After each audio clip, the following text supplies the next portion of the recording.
Olá, seja bem-vindo ao meu canal. Eu sou o professor Pedro Ana Júnior e aqui você vai aprender direito tributário e contabilidade de uma maneira prática e objetiva. E o tema que eu escolhi para a nossa videoaula de hoje é a questão da inteligência artificial e a sua aplicação no direito tributário, quais são as suas vantagens, quais são as suas desvantagens e quais as preocupações que a gente tem em relação a esse tema. Então, se você ainda não é inscrito no canal, se inscreve, compartilha esse vídeo, ativa as notificações para poder se manter atualizado. Então, qual que é o tema que eu escolhi para a nossa videoaula de hoje? É falar da questão da inteligência artificial e do direito tributário. Qual que é a sua aplicação, né? Quais suas vantagens e desvantagens, quais as preocupações que a gente tem em relação a esse tema. A gente não vai esgotar o tema aqui, porque o tema é extremamente complexo, ele é bastante é, extenso, né? Nós temos muitas ainda questões relativas a isso, temos muitas dúvidas, né, em relação a isso, mas é uma realidade que o operador do direito, a gente que milita no direito tributário, tem que conviver. Então, né, é por isso que eu escolhi esse tema que é bastante abrangente, bastante atual. Então, a questão da inteligência artificial, ela tem transformado o direito tributário, automatizando o processo, otimizando o tempo e trazendo novas possibilidades para juízes, procuradores, auditores e advogados tributaristas. Então, vários usuários hoje estão usando a inteligência artificial, tendo em vista a sua, é uma ferramenta que otimiza tempo, ajuda muito usuário a poder facilitar o seu trabalho, né? Contudo, a sua implementação gera debates sobre transparência, ou seja, a questão da utilização de banco de dados, das informações são utilizadas para gerar essas informações, a segurança em relação, né, desses dados, dessas informações que são geradas, questão da ética da utilização dela, né? Então tem que ter uma regulamentação em relação a isso. Questão da dependência, né? Porque eu acho que isso utilizar a ferramenta a gente sabe que é bom, a tecnologia é boa e traz suas vantagens e suas desvantagens. E uma dessas desvantagens é a questão da dependência, a gente fica muito dependente dela. E o dia que ela não tem, como é que fica? É o que acontece hoje com o celular, né? Quando a gente fica sem celular, sem sinal, sem WhatsApp, sem internet, muita gente fica refém, não sabe o que faz, né? Então a gente tem que tomar cuidado com essa questão da dependência da tecnologia. E qual que é o impacto dessa disso, né, da utilização da inteligência artificial na profissão. Então, isso é uma realidade, hoje está gerando muitos debates no mercado, e quem não souber utilizar, não utiliza ainda, né, vai ficar um pouquinho, eu diria, defasado em relação ao mercado. Então, essa é uma ferramenta que o usuário tem que saber utilizar, tem que saber o mínimo básico para poder não ficar fora do mercado em relação à sua utilização. E quais são as aplicações, né, da inteligência artificial no direito tributário? Quando é que a gente vai utilizá-la, né? Então, aqui são alguns exemplos, né?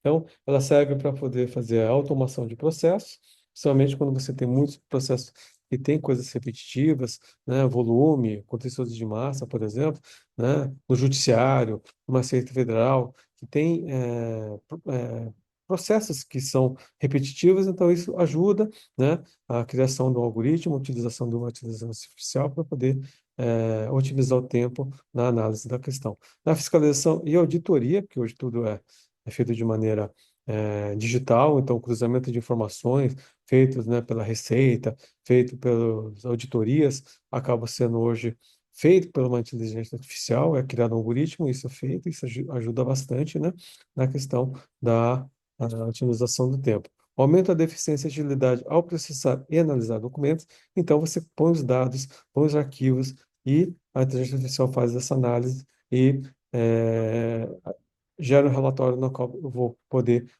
partir para poder fazer o trabalho. Antigamente, como é que a gente fazia?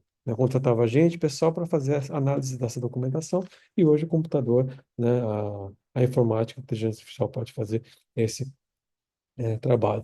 Com isso, você vai ter otimização de recursos, vou ter menos gastos, menos pessoas, né, para poder fazer isso. Então, vou ter um investimento inicial para poder usar, implementar, desenvolver um software para poder utilizar a inteligência artificial e, consequentemente, depois isso vai acabar sendo diluído, vou acabar recuperando isso e não há necessidade de ter tantas pessoas para fazer tarefas simples, tarefas mecânicas, tarefas repetitivas. A otimização de tarefas repetitivas, que é uma das grandes vantagens da utilização da inteligência artificial, redução do tempo de tramitação dos processos, Porque vamos imaginar no Poder Judiciário, vamos imaginar no CARF, vamos imaginar no Tribunal Administrativo. Utilizar a inteligência artificial para gerar um relatório, né, para ser utilizado no, para poder fazer uma análise preliminar do processo, para poder fazer o resumo do voto, por exemplo, isso ajudaria muito, né, a esses tribunais a desafogar esse acúmulo de processos, esse volume de processos que tem para serem julgados.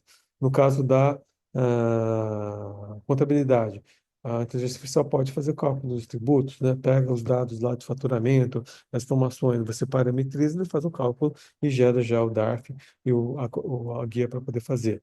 O cruzamento de registros das informações. A inteligência artificial facilita muito esse cruzamento e facilita, né, na otimização de tempo gasto para poder fazer esse processo. Identificação de eventuais divergências. A inteligência artificial, se ela for muito bem orientada, parametrizada, ela pode fazer e criar essas informações, esses relatórios, apontamento de erros também, ela pode gerar essas informações, né? A gente não depende mais do ser humano para fazer isso, né? A inteligência artificial pode fazer isso, é lógico, sempre vai depender do quê? Da revisão do ser humano. A substituição do papel do ser humano, eu acho que ele não é, não pode acontecer, né? Ela tem que sempre estar presente para poder fazer a revisão desses documentos e dessas informações.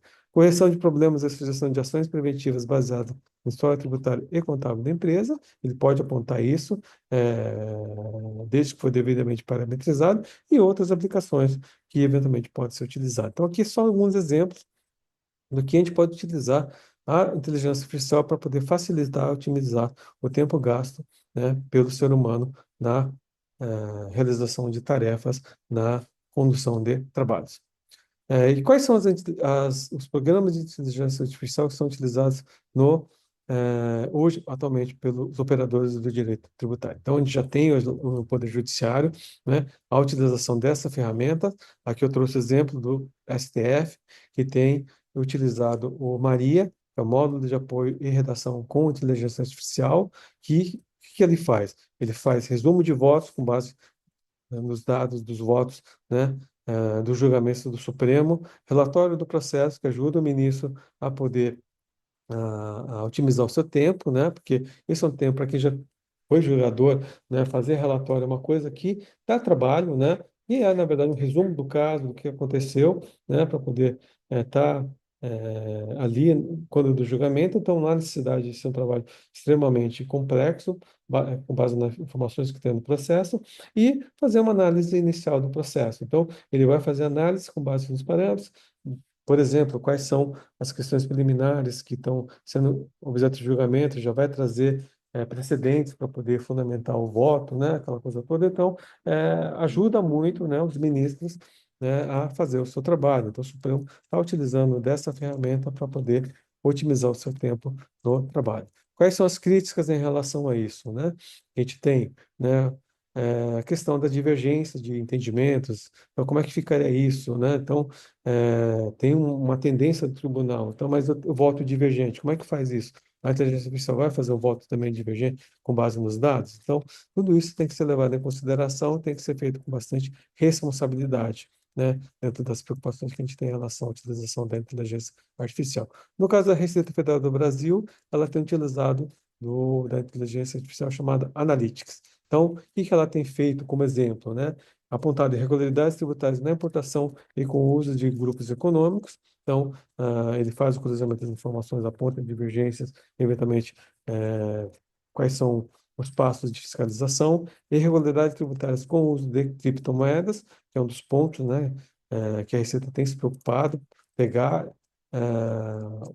quem usa as criptomoedas e poder fiscalizar isso, e irregularidades tributárias em pedidos de ressarcimento e restituição, né? Então, ele cruza os dados, faz o levantamento disso e, eventualmente, faz as fiscalizações. Então, esses são exemplos, um dos exemplos de utilização de inteligência artificial por parte da Receita Federal do Brasil. No caso do CARF, o que está acontecendo?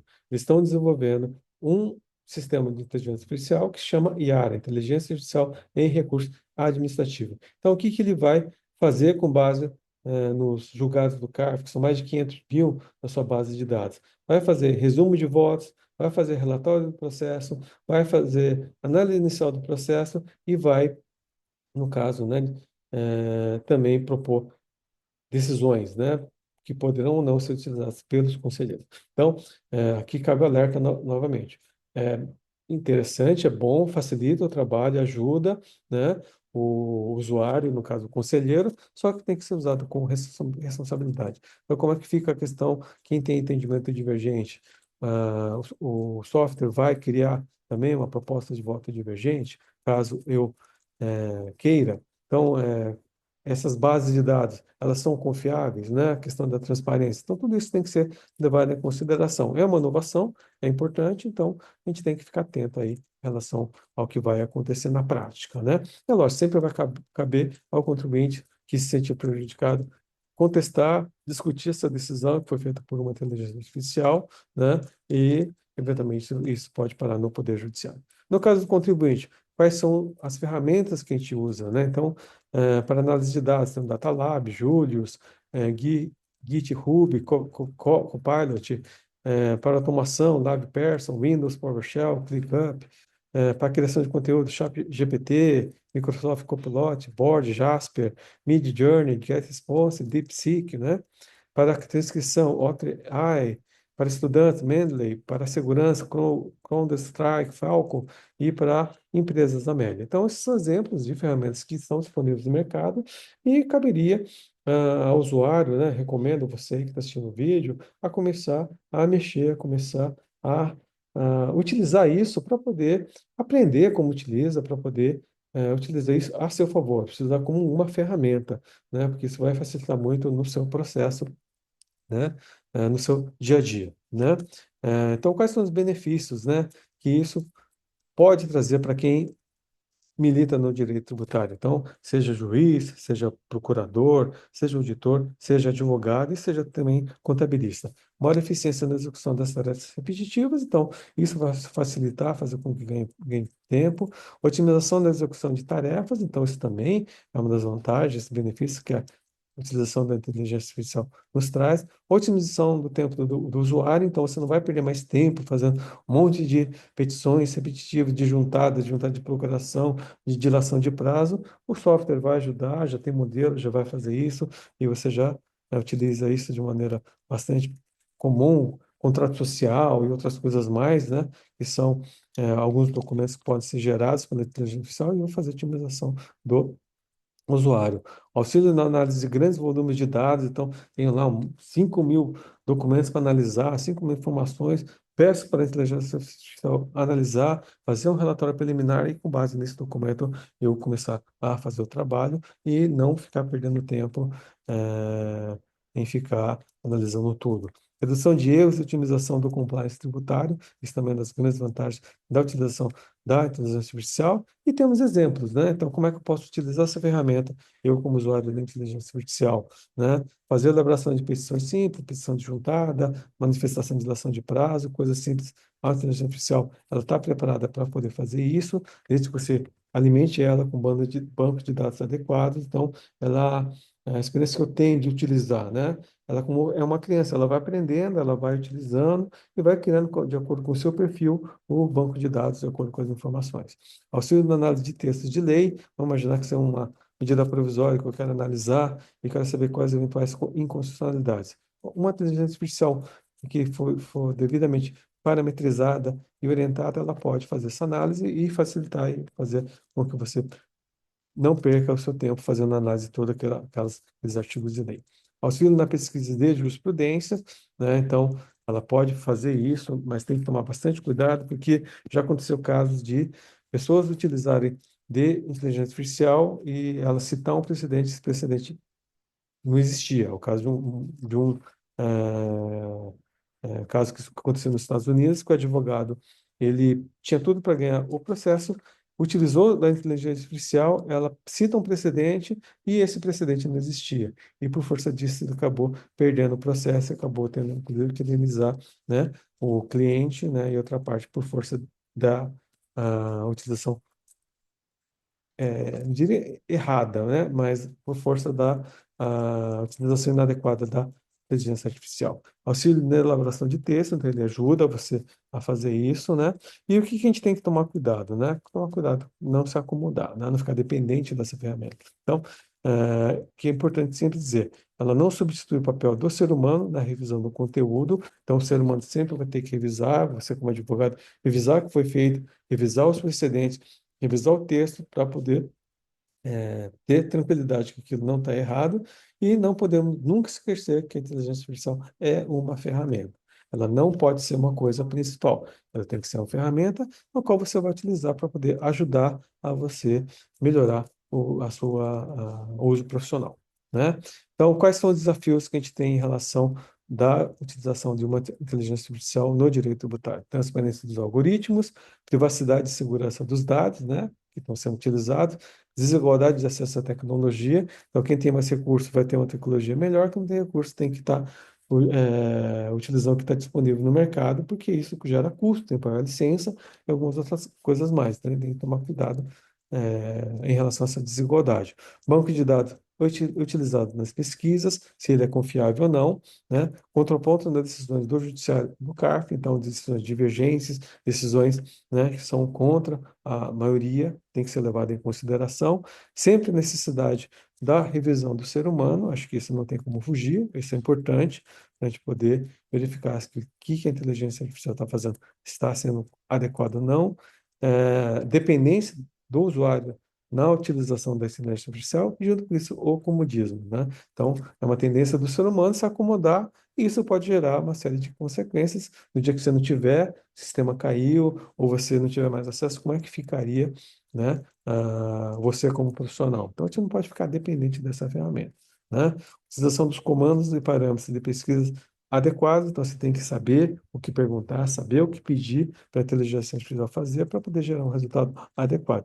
E nunca esquecer que ela é uma ferramenta, tá? Então, ela é algo para assessorar o contribuinte, algo para assessorar o usuário a poder facilitar a sua vida no trabalho, otimizar a redução de gastos, uma série de coisas. Então, esses são os desafios que eu vejo na utilização da ferramenta da inteligência artificial. Recomendo utilizar? Recomendo, eu acho interessante, porque ela facilita muito o seu tempo. E tem que tomar cuidado com esses pontos que a gente está levantando aqui, principalmente com a questão do comodismo, dependência, e nunca esquecer que ela é uma ferramenta para ajudar na sua profissão, né? E para concluir, né? Então, a inteligência artificial traz grandes avanços para o direito tributário, mas deve ser implementada com cautela, dentro desses cuidados que a gente colocou aqui nessa videoaula. Transparência, segurança e ética são essenciais e o conhecimento em tecnologia pode ser um diferencial para os profissionais do setor. Lógico, quem tem conhecimento de informática acaba tendo uma vantagem em relação aos demais. Não substitui o papel do ser humano na revisão do trabalho apresentado pela inteligência artificial. Lógico, como falei para você, ela é uma ferramenta, é uma realidade que a gente não pode fugir. Então, não tem como, tem que utilizar, tem que saber utilizar isso, utilizar a seu favor e nunca esquecer que ela é uma ferramenta para auxiliar o profissional a otimizar o seu tempo de trabalho, tá? Mais uma vez, a terceira vez que eu vou falar aqui, é ferramenta. Então, ela ajuda você a poder ter otimização de tempo e ajudar na sua profissão. Então, é isso que eu queria falar na videoaula de hoje. Espero que você tenha gostado. A gente não está longe de esgotar o assunto, mas eu quis trazer aqui para você uma semente para você começar a estudar, começar a pensar se vale a pena ou não a utilização da inteligência artificial. Então, se você gostou desse vídeo, compartilha, se inscreve no canal e a sua participação é bastante importante. Então, obrigado e vejo você no próximo vídeo. Até a próxima.